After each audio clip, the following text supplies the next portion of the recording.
राजा जी सबकर कटनी होता है चैत में रउआ कहाँ बानी हम अक्सरुआ का करी हंसुआ में दांतों नहीं फेंका चले जाओ जइया लोहार बिक्री कर दी छेनी से का कहीं ये करे जा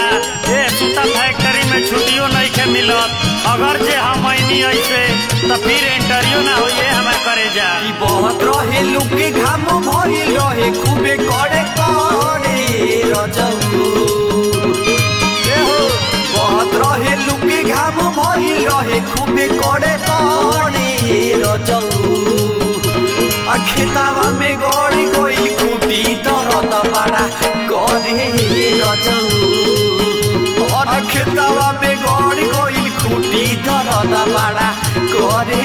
रजऊ बड़ा दरद करे राजा बड़ा दरद करे रजऊ।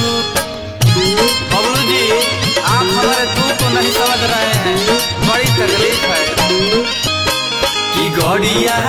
धके रज धनिया कटनिया हमसे ना होई कि ढारावा लागे बाटे सुन सन डगरिया लौक न कोई। राजा जी बड़ी वियोग में बात अरे सुनी ना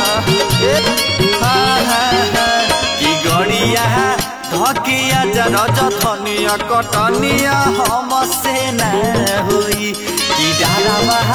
लागे बटे सुन सन डगरिया लौक न कोई। दोनों बेरा खाद बानी ले के दवाई काम न करे रजऊ और दोनों बेरा खाद बानी ले के दवाई काम न करे रजऊ आ खेतावा में गड़ी कोई खूटी दरद बड़ा करे रजऊ और खेतावा में गड़ी कोई खूटी दरद बड़ा करे रजऊ। जय हो क्या बात है शिवानी म्यूजिक वासुदेवन होली में ना आइला हो बोलमुआ होली में ना आइला हो ए राजा हो चहित में ना कर मन तोर खटनिया अब किसे जे पकड़ी हो ए राजा हो चहित में ना करी हो। क्या बात है कि बानी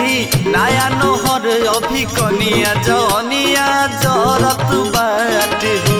कि हम नहा जाई में कर कटनिया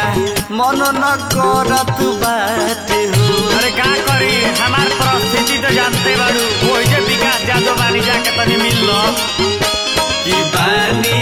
नया नहर अभी कनिया जनिया जरत बाटे हो कि हम नहा जाइब करे कटनिया